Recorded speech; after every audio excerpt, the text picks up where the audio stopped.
it's Dave Ferruolo, and today I take you outside the confines of the Lakes region, fleeing from the snow-covered grounds. We'll be heading down to the beautiful Rainbow and Crystal Rivers in northwest Florida for some scuba diving. There we'll meet some new aquatic friends. The manatees flourish in the warm waters of the Crystal River, and divers and snorkelers from all over the world come to swim with them. It was sure an amazing experience, but first we took a side trip to drift dive down the nearby Rainbow River. These pontoon boats shuttle the aquatic adventurers a few miles up the Rainbow River to drop them off. The flow of the swiftly running river carries people along the shallow and picturesque scenes back to the docks in about an hour's time. The bowfin fish is numerous in this river. It is also unique because it can actually breach the surface and suck in air for both ballast and breathing. The crystal clear waters of this river was both great for diving and picture taking. Strapleaf Stagitaria is widely abundant in the Rainbow River. It is a submerged plant that can form vast underwater meadows and flowing cool rivers and streams. This plant is dark green and has ribbon-like leaves that are about 3/4 of an inch and typically 2 to 3 feet long. Many aquatic creatures flourish in this nutrient-rich environment. The bowfin fish, like many others, make the gardens of the Strapleaf Stagitaria its home. This bowfin fish was munching on a big mouthful of sand. This was a great opportunity to watch him eat. As I got closer, though, he quickly scurried away. Periodically along the river floor, divers will come across many smaller spring vents. As mentioned before, these vents are part of one enormous first magnitude spring that contributes up to 600 million gallons of water a day to form the Rainbow River.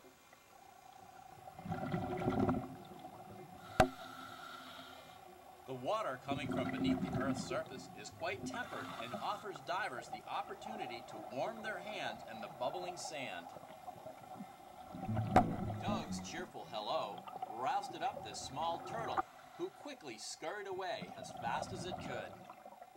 It made its way quite briskly through the Strapleaf Sagittaria and finally lost me behind a fallen tree.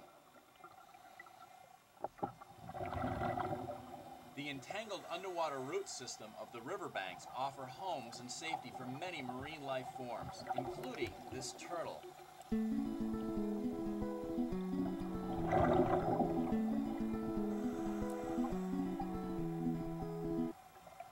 Following this down tree trunk led to a cool discovery. Steps leading up. And you know what that means. Bend your knees when you hit.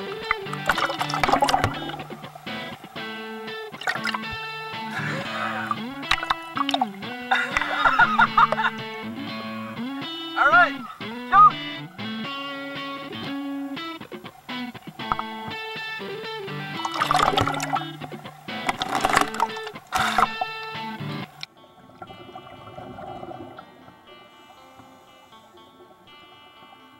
The garfish, also called the spotted gar or the Florida gar, is very abundant in the northern Florida freshwaters, spanning from Lake Okeechobee all the way up to Ocala.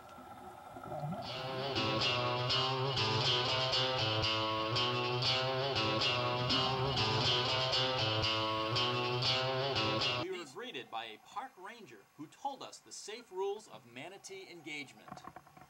Moments after dropping our anchor, we were greeted by this curious manatee, who had no problem coming right up to the boat and allowing us to pet him.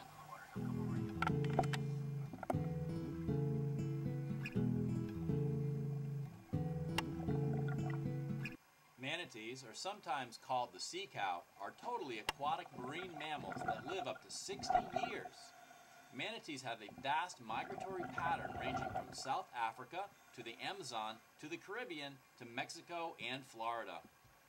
The manatee is an air-breathing mammal, with the closest living relative being the elephant and the hydrix. It is thought that the manatee evolved from a land mammal to a sea creature over 60 million years ago. Manatees are endangered species and are protected by many world organizations. You can actually help the effort by adopting a manatee and sending a contribution to one of the many charter organizations.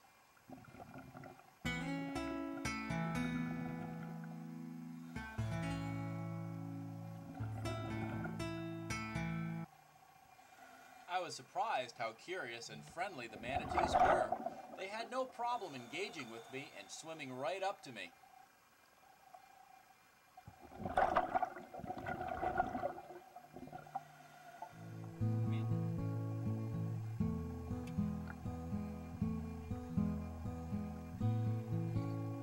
The manatees did not seem to mind our presence in their domain and actually appeared to enjoy the interactions.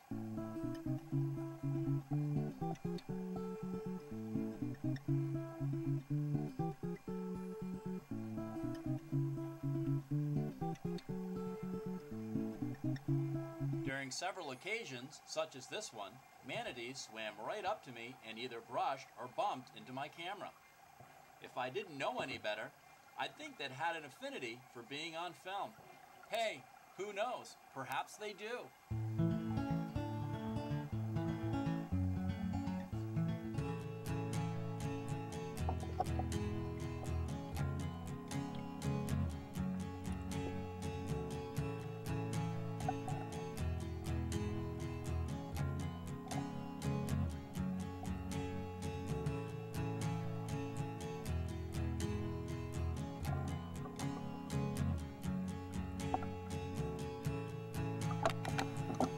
Manatees were swimming in circles around me, nudging and bumping as they passed.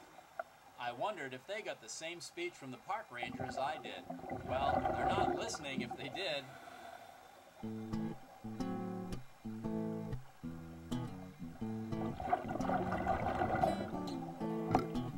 I had been searching for the mouth of King Spring Cavern without any luck.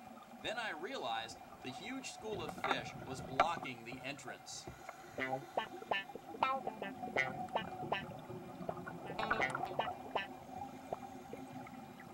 These pesky little buggers refuse to get out of the way.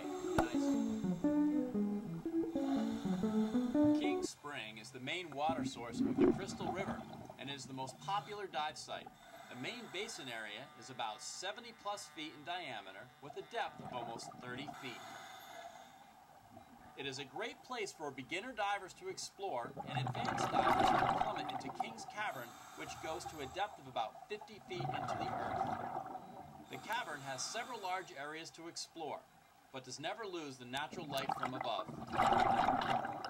This is a very popular spot for introduction to cavern and cave diving courses for all levels of divers.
gear stowed, we reluctantly made our way back to the docks and said goodbye to the Crystal River and the Manatees. I'm Dave Ferruolo, and I'll see you next time on New Hampshire Alive.